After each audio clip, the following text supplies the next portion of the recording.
Isang malaking hamon ang kinakaharap ngayon ng Premier Volleyball League. Usap-usapan sa volleyball community ang bagong mandate mula sa FIVB o ang International Volleyball Federation. Diretso ang utos, kailangang i-align ng PVL ang kanilang kalendaryo sa pambansang koponan, ang ALAS Pilipinas, simula sa taong 2027. Ang tanong ng marami, hihinto ba ang aksyon sa PVL? Mawawalan da tayo ng laro ng 5 buwan?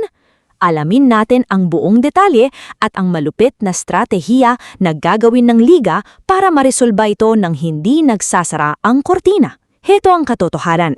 Nagtakda ang FIVB ng mahabang national team window para sa 2027, partikular mula May 3 hanggang October 3. 5 buwan yan. At bilang isa sa 8 kondisyon para sa tuluyang pagbabalik ng Philippine National Volleyball Federation o PNVF sa internasyonal na eksena, hininga ng FIVB ng bansa ng isang lagda at nakasulat na pangako. Ang pangako, dapat magparaya ang lokal na liga para sa pambansang koponan.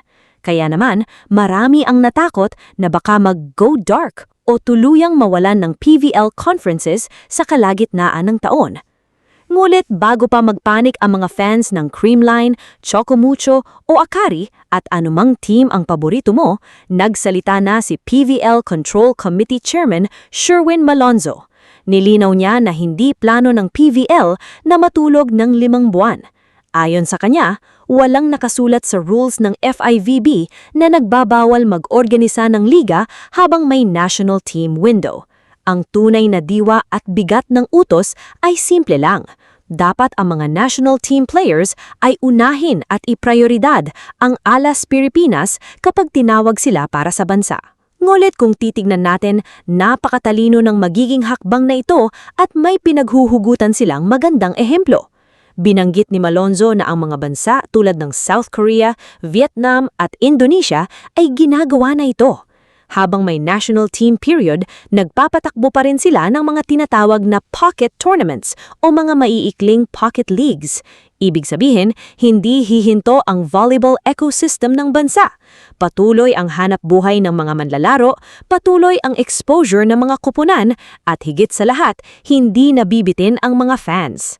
Sa totoo lang, nakikita na natin ang dry run ng ganitong sistema ngayon pa lang sa pamamagitan ng PVL on Tour. Kung mapapansin ninyo sa mga nakaraang exhibition at promotional games, hindi sumasabak ang mga pambato o top superstars na may commitment sa national team o nagpapagaling mula sa mahabang season. Ayon kay Malonzo, hindi ito opisyal at mabigat na torneo, kundi isang paraan para ipromote ang liga sa iba't ibang probinsya. Dito natin nakikita kung paano pwedeng mag-coexist o magkasabay ang lokal na komunidad at ang international na entablado ng walang nasasagasaan. Anong ibig sabihin nito para sa kinabukasan ng Philippine Volleyball? Sobrang ganda ng anggulong ito para sa mga bench players at rookies dahil hindi pwedeng maglaro ang mga pambato ng ALAS Pilipinas sa mga pocket tournaments ng PVL sa loob ng 5 buwan na yon, mapipilitan ang mga clubs na gamitin, pagkatiwalaan at i-showcase ang kanilang mas malalim na roster at mga mas bago o mas batang mukha. Ito ang magiging tulay para sa kanilang development at chemistry. Sa madaling salita, habang lumalaban ang top tier ng bansa sa labas, may bagong henerasyon naman ng bituin ang nabibigyan ng spotlight sa loob ng bansa. Kaya sa mga nagtatanong kung may PVL ba sa 2027 sa panahon ng Mayo hanggang October, ang sagot ay mayroon pa rin, ngulit asahan natin ang isang recalibrated at mas maikling format. Hindi magpapadilim ang liga, sa halip mag-a-adjust lang ito para sumunod sa pandaigdigang pantayan. Ang ganitong alignment ay magtataas pa ng kalidad ng ating kompetisyon dahil mas nagiging professional at organisado ang ugnayan ng PVL, PNVF at FIVB. Isang panalo sa ALAS Pilipinas, isang panalo sa PVL, at higit sa lahat, panalo para sa bawat Pilipinong nagmamahal sa volleyball. Dito ka lang. Kulong mo sa CR. Sa akin ka lang ang lambo. Ate lang! Ikulong sa CR. Yan, sakalin na. Edjo! Patayin ko na! Pababay na si Ethan. Baba na, Ethan!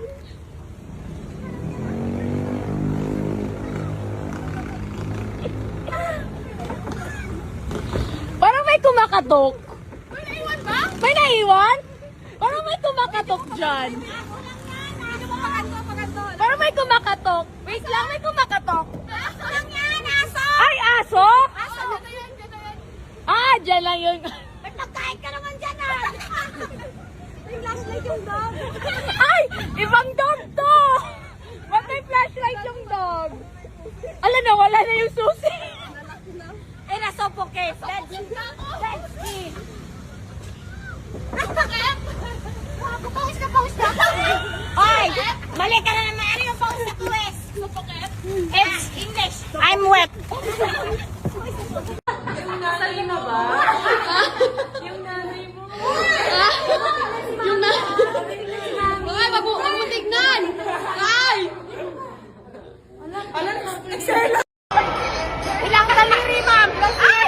Ay, ko nga ba? Isa, dalawa, tatlo. Hindi, oh my God! Ulan mo naman ako. Dati! Ano ito na to? Ito naman ang iPhone 16 naman. Nananulay? Nakakangalay pag malayo, no? Versus effort. May effort? Mali yung kanya. Ay, sinong mali? Bakit? Sinong sagad? Sagad. Dapat sagad daw, te. Isagad mo nga daw, te. Paano ba yung sagad? Yeah! Ano bang problema mo? Sinabit-sabit ka pa. Paano ang warm-up? Nag-warm up na ako kanina. Oh, sipag. Gusto mo, prof? Bro? Alam ni Pops yan. Oh. Bawis na ako kanina pa. Oo. Ano chismis? Ano chismis sa inyo? Chismusa. Ha? Yung chismis daw, anong chismis sa Ilonggo? Ano? Gossip. Yung isa, other term. Other term? Other term. Ay, data gathering. Hindi mo naman sinabing may ka-date ka. Hindi mo man lang pinakilala sa amin ni Tita Dors. Pasensya na, hindi din kami magkaintindihan. Ang sarap.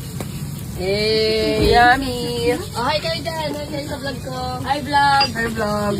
Yummy.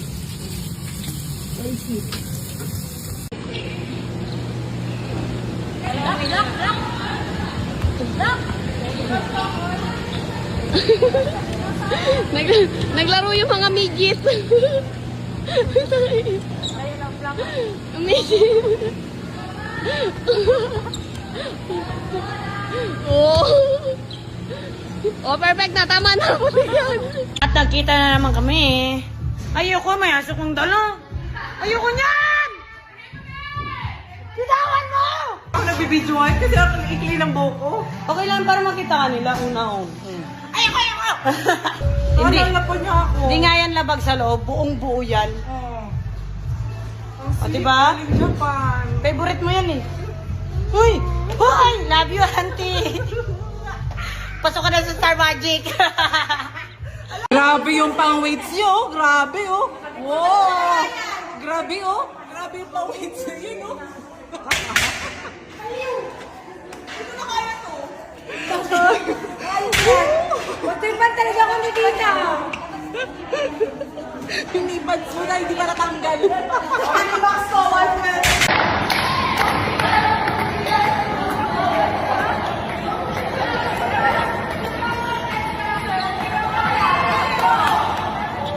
Vlogger? Oh, follow nyo lang ito, ha? Tiara, follow nyo ito. Tiara, yung ano naman, yung hindi labag sa loob mo. Hindi nga. Oh, okay. Hi, everyone. Oh, follow nyo daw siya, si Buding. Ayan, Ara My Loves ko yan. Ako talaga yung jowa ni Ate Ara My Loves.